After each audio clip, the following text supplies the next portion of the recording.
And for a vintage pattern, it actually wasn't that bad to do. But at this point, I'm just so fed up with this that I'm just done. Like, what was I thinking?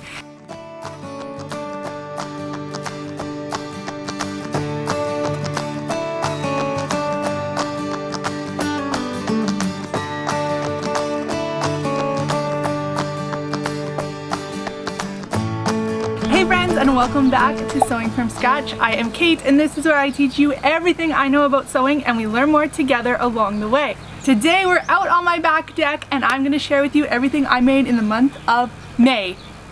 Me made May. What did I make? It wasn't much. Let's get to it. So this month I didn't get much done. Various reasons, we'll just leave it at that. But I did get this denim refash done. So this was a pair of jeans that was too big on me. These are Levi's 531s. And I actually have a whole video of how I altered these to make them smaller. I still have to put the back patch on and the back belt loop, and I wanted to replace the red tag here. But basically I overlapped and did some things, some crazy things that I don't know that I would recommend, and they fit me now and I like them, and I've been wearing them a ton, hence why they're kind of dirty. But there is a video on these and I will link it down below for you and somewhere up in the iCards as well. The next thing we made, we had an event to go to and I had to make something for my daughter, a specific type of event. So I made her this dress. This is actually a vintage pattern. So this dress is, I don't know what we would call it, smock style maybe. It has a gathered waist and zipper back. I made it with some leftover woven. I think this might be hemp.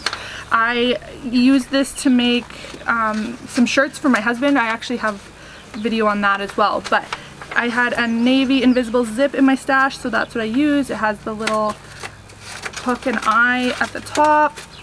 Has a cute little facing, these puff sleeves with the elastics at the ends. These come down about to her elbow. And then for the hem, I wanted to do something a little bit different. I didn't want it to just be a basic hem, so I actually did some hem lace facing on the inside in this ivory type color, and I think it's really pretty, even though literally nobody would notice. And this hem facing is actually vintage as well, and so is my invisible zip. So that was fun that this was like a very vintage make, except for the fabric, but that was left over from in my stash. The other interesting thing about this pattern is it has these back darts, which is kind of neat. I guess it just gives a little bit more room in the back while still having that fitted shoulder. So it does fit her really nicely, and I'm not sure how much more she'll wear it, but it was a fun make. And for a vintage pattern, it actually wasn't that bad to do.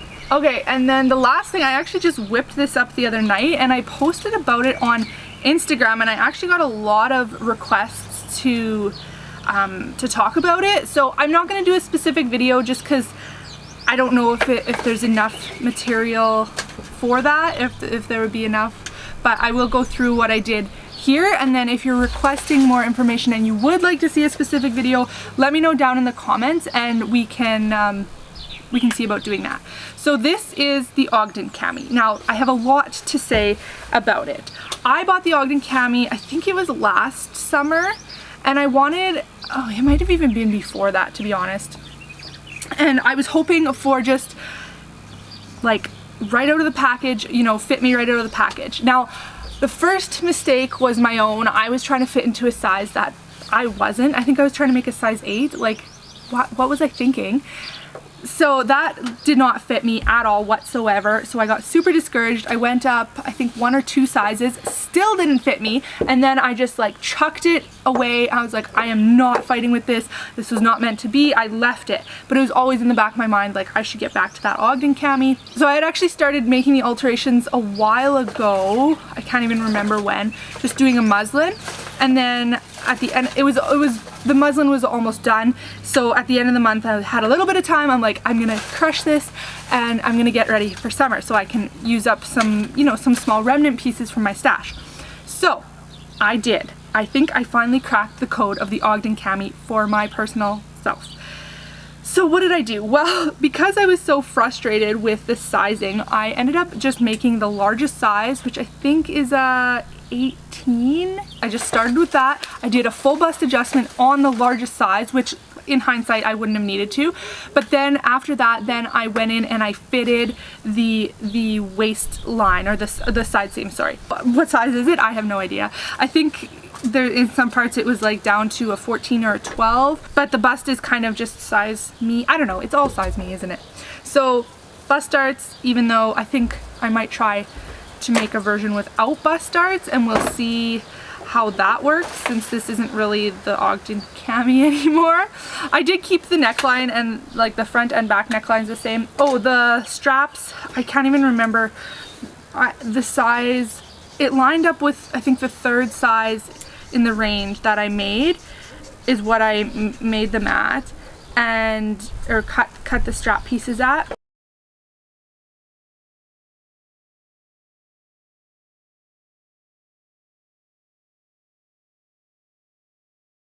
So that just gives me some more like coverage in the front, and it allows me to wear a bra if I want. It does, if it does slide down the back, my bra does show just like a tiny bit, so I do have to kind of be mindful of that, but probably will end up being braless most of the time anyway. And then the other thing I did is I made the facing a little different. So instead of a lining where it like comes down and sits at the top of the bust, or I don't really know how it's supposed to be drafted, to make it my like below my bust, I would have had to add like six inches or maybe even more, which I think is ridiculous. I don't need a totally lined cami. So I just did a small facing, so it's only a couple inches wide at the center, well, and at the sides too, I guess like 1.5 inches. Basically the only reason for the facing is to finish the edges and hide the seams of the straps. So I really like how that turned out, and then I just ditch stitched those on the side seams and understitched them, and they seem to be holding in place quite nicely. And then the hem, I did a 1-inch hem. I did a 1/4 inch and then a 1 inch, and I just used basting lines to make sure those were even. And this is also a remnant piece. I made an array dress out of this, which I love this fabric. I love wearing that array dress. So I wanted to make a cami out of this for a long time. And I do still have a little bit left over. My daughter has already requested a cami or something of her own, so I will have to do that for her. But anyway, that's the Ogden Cami. So if that didn't answer your questions, or if you'd like to see a little more detail on how I made it fit me, then leave me a comment and let me know, and I can certainly look into making a video about it. Again, I've already done the work, so like to go back and redo it and make a video out of it, I just don't feel like there's a lot of content there to warrant that, but maybe there is. Maybe there's more people than I think that want to see this. So if the Ogden Cami has not worked for you and you own it and it's just sitting there collecting dust, leave me a comment and we'll see what we can do to get that out of your dust collecting collection and onto your body. All right. And then, if you follow me on Instagram, you know about this. 315 feet, 96 meters of braided rag. Braided remnants, braided scraps. So I cut all these scraps into these 1-inch pieces, connected them all, braided them all together. Thank you. She said, tell them that I worked very hard, and it was a lot of work. It was a lot of work to do this. And the reason I did all this was I was keeping it a surprise, but I'm telling you now. I wanted to make a rag rug for under my dining room table. We just got a different dining room table and I wanted a rug under it, and so I thought I would make this rug, braided rag rug. So the cutting the strips took maybe an hour. The braiding, I think I was probably at like 15 hours in total. And then things were falling apart. There's a lot about it. Basically, when I went to go start sewing it, things are like, you can see it's kind of making like a bowl shape, and I don't know why. I'm keeping it all flat. I am not pulling on the fabric as it's feeding through. I don't know why it's making like this shape. So I've kind of given up. My sewing machine actually ended up crapping out on this, so I need to get that into the shop. I did some hand sewing, and then I was using my backup machine and that wasn't going great. So I really don't know what I'm gonna do. I do now own an industrial machine, but it doesn't have zigzag. So I don't know what to do. I think it really is just the center that is wonky, and that part would be under the base of the table anyway. So I mean, I could keep going, but at this point I'm just so fed up with this that I'm just done, and I don't know. It's been a journey. So maybe I'll get back to it one day. It seems a shame that I spent all those hours braiding this, and then it probably would have taken me like maybe an hour to sew this all together if the machine was working properly.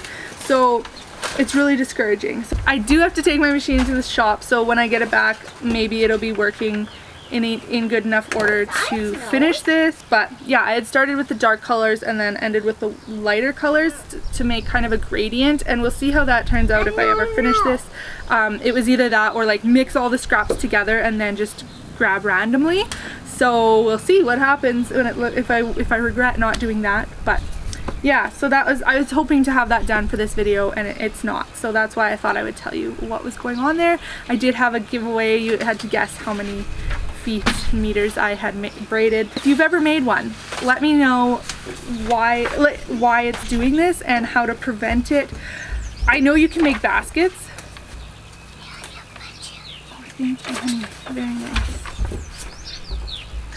I know you can make baskets and things like this, which I actually had planned to do if I had extra, which I will not have extra, but I know you can make, you know, baskets and stuff, which would have been cool too.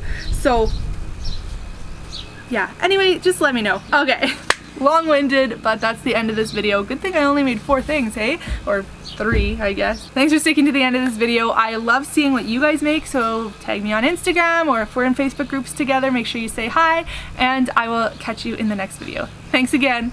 Bye.